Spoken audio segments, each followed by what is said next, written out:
whistling and everything. I love it.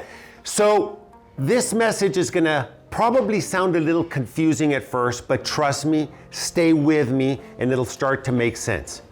In business, there are people who you want to know, who you want to connect with, who are ideal customers.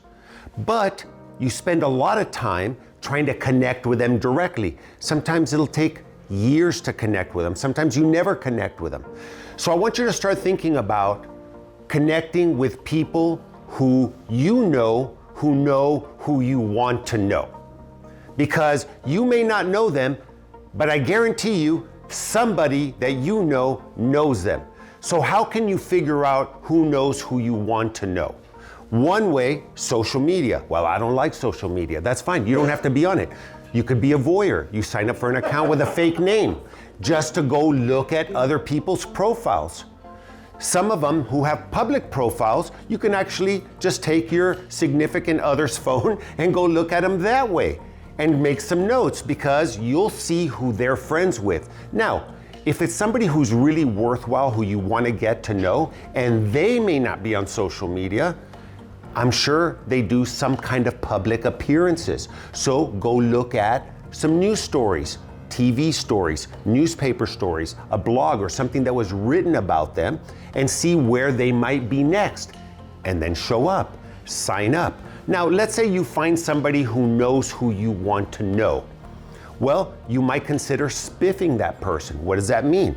Well, you don't have to give them an all-out bribe, but you could say, hey, listen, if you can help me get a lunch meeting with this person, I'd love to take you out to this expensive Brazilian restaurant. And then, who doesn't like free food? Even people with money want free food. So you invite the person who you know, and you ask them to invite the person who you'd like to know. Now you have an audience with them. The other way to do it is back to the bribing thing. I'll say, hey, listen, if you help me get this deal, I'm happy to give you 10% of the take as a finder's fee. It's not a bribe, right? So sometimes you have to incentivize people to help you get to the right person. And then something to talk about, and Mark and I were talking about this. I know a lot of politicians who are running for office. You know, one of the things they forget to do, they meet a lot of people. They shake hands, carry babies, all that stuff, but they forget to ask for the vote. Are you asking people to introduce you to that right person? You have to ask, because if not, they're gonna assume you don't need the business, you're making too much money, you don't really wanna get to know them. So there's the 3 really rule. Do you really, really, really want to meet them?